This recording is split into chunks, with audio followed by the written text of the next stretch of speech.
This is our pellet stove, which we use to heat the house and also to create a nice ambiance in the house. I want to show you just a little bit about how to use it, because you may find in the cold evenings or even in the daytime in the winter, you're going to want to use this stove. So a little bit about how to use it. First of all, this top right here, you just lift this up, and if you look in there, you can see that it is currently full of pellets. So obviously this is where you want to load the pellets if you need to. If you're low on pellets, obviously that's going to be nearly empty.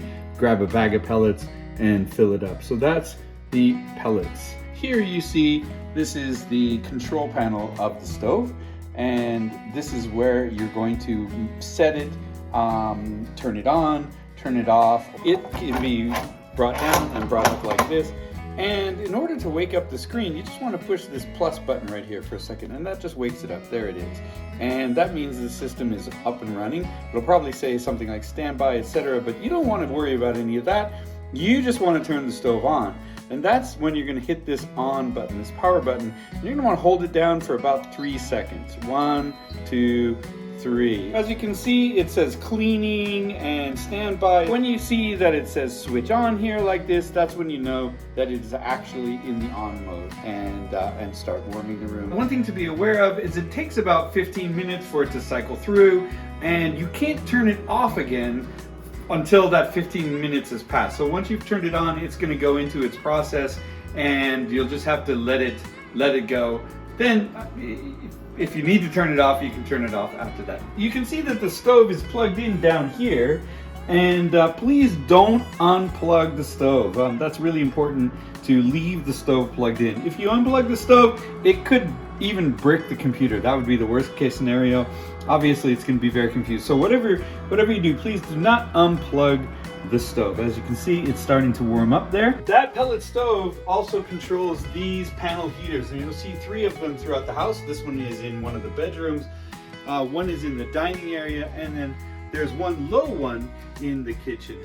These panel heaters are basically radiated heat that come from the pellet stove. We've got a pretty good fire going in here. It's going pretty well, pretty warm in the house. Maybe now you want to turn it off. Maybe you're leaving, you want to turn it off. So the first thing you want to do is, once again, just hit this button to wake it up.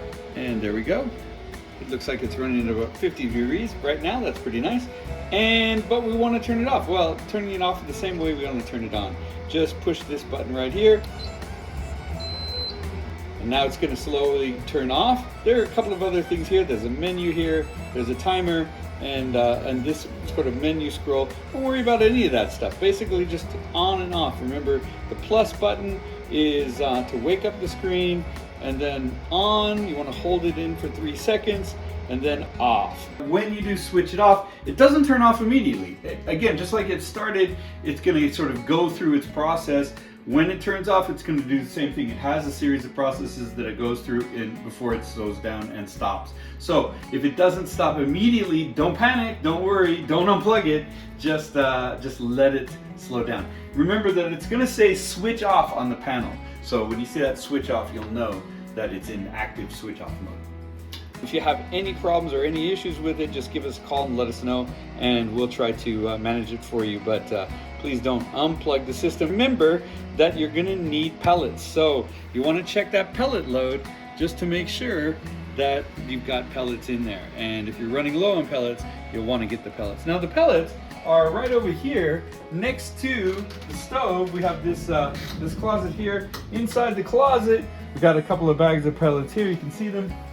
There's a bag of pellets right there, and we've got some gloves here and some scissors. You can just cut the top of the pellet bag, put on the gloves. Use the gloves because the machine could be hot. And then just open up the pellet container and fill it up. It's that simple.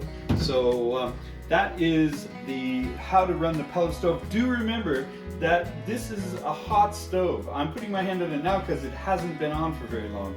But the fact is, if it's been on for any length of time, this isn't really going to be too hot. It's not so hot that it's going to burn you instantly. It's not that hot. So if you do touch it, you're probably going to go, oh, whoa, what's that? And you're not going to get burned. So don't worry. But by the same token, you don't want to touch it randomly because it could get hurt.